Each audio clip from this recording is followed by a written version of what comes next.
पूर्ण सांसद पप्पू यादव बिहार सरकार के पीएचडी मंत्री सहित कटिहार जिले के प्रभारी मंत्री नीरज कुमार बबलू के आमने सामने आए, जहां पीएचडी मंत्री नीरज कुमार बबलू ने इस जरूरी कानून बताया और कहा। गिरिराज सिंह का बयान आया है जनसंख्या नियंत्रण, 2 बच्चे जो ज़्यादा होंगे उसको वोटिंग अधिकार छीन लेने की बात कर रहे हैं। सारी सुविधाएं छीन लेने की बात नहीं कर रहे हैं, बिल्कुल सही कह रहे हैं। जिस तरह से जनसंख्या विस्फोट हमारे देश में हुआ है, निश्चित रूप से जनसंख्या नियंत्रण कानून बनाने की आवश्यकता है। मैं इसलिए इस बात को कह रहा हूं, मैं विस्तार से इस पर बताना चाहता हूं कि जनसंख्या का फायदा हमें नहीं मिल पा रहा है। जो विकास का काम भारत सरकार कर रही है, बिहार की सरकार कर रही है, उसका फायदा आम लोगों को क्यों नहीं मिलता? आप ही कह रहे हैं कितने बड़े अस्पताल बने, फिर भी बेड नहीं मिल रहा है। इसका क्या कारण है? हम सिंगल लेन से डबल लेन बना रहे हैं, डबल लेन से 4 लेन बना रहे हैं, 4 लेन से 6 लेन बना रहे हैं, लेकिन कोई भी सड़क खाली नहीं है। हम 4 बेड का जहाँ अस्पताल था वहाँ 40 बेड का अस्पताल बना रहे हैं, फिर भी बेड खाली नहीं है। इसका मुख्य कारण है कि जनसंख्या बढ़ोतरी नहीं है, ये जनसंख्या विस्फोट हुआ है और इस जनसंख्या विस्फोट के वजह से लोग परेशान हैं, विकास का फायदा किन्हीं को नहीं मिल रहा है। इसलिए इस देश में कठोर कानून बनाने की आवश्यकता है कि जनसंख्या नियंत्रण का कानून बने, ताकि जो विकास का काम हो रहा है उसका फायदा लोगों को मिले। हम जनसंख्या बढ़ाते रहेंगे, रोज बढ़ाते रहेंगे, हम जाएंगे कहाँ? धरती इतना ही बड़ी है, धरती सिमटते जा रही है, जमीनें घट रही है और बाकी हम बढ़ रहे हैं, तो हम कहाँ जाएंगे? हम कहाँ रहेंगे? क्या हम अभी चांद पर जाएंगे? हमको इसी धरती पर रहना है, इसी में घर बनाना है, इसी में खेती भी करना है, इसी से खाना भी है।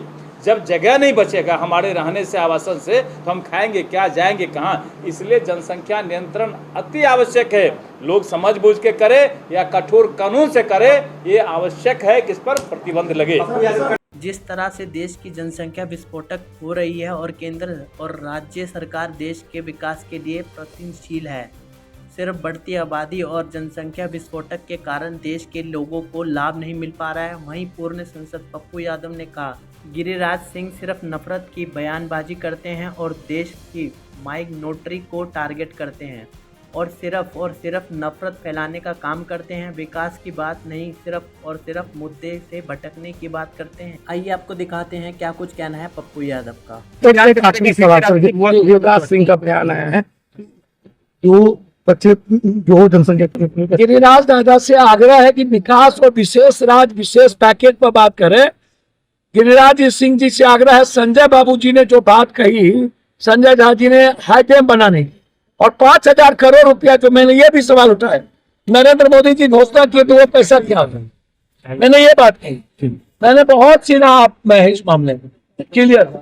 उन्होंने गिरिराज सिंह ने कहा गलत बयान है। आप जब दलित एसटी के घर पे 5-6 माइनॉरिटीज के घर में, तो भैया आप सर क्या लगता है माइनॉरिटीज को टारगेट किया जा रहा है इस तरह? गिरिराज सिंह हमेशा नफरत की बात करते हैं।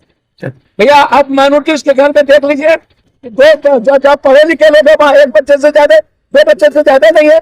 दलित एसटी के घर में 2 बच्चे से ज्यादा नहीं है। हमेशा नफरत की बात, विकास की बात नहीं, बिहार की बात नहीं, जो विभाग है उसकी बात नहीं। तो बात गिरिराज सिंह से कहेंगे कि पाटना नफरत की बात छोड़िए, युवा रोजगार चाहता है। जनसंख्या नियंत्रण तो होना चाहिए। जनसंख्या नियंत्रण करिए ना, कौन मना कर रहा है आपको? कानून आना चाहिए। आप पढ़ाई करिए, आप उसको इकोनॉमिकल बढ़ाइए।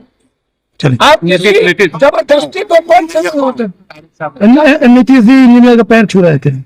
भैया मैं इतना कहूंगा, नीतीश जी की सरलता और विनम्रता को मैं धन्यवाद देता हूं, लेकिन मैं इतना जानता हूं कि ये प्रोसेस इकबाल इससे खत्म होगा और सब जो विधायक एमपी हैं, मंत्री हैं, उससे उनका रिस्पेक्ट नहीं देगा पदाधिकारी।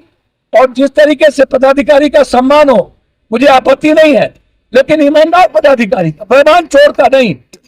पदाधिकारी को इसी तरह गणेश परिक्रमा करेंगे।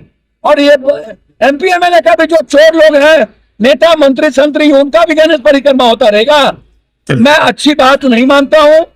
नीतीश कुमार जी बहुत भाई के तरह हैं, बड़े भाई हैं, उनकी सोच में हम ये नहीं कहते कि गलती, लेकिन ये सही। Bureau report, India post, Bihar Jharkhand.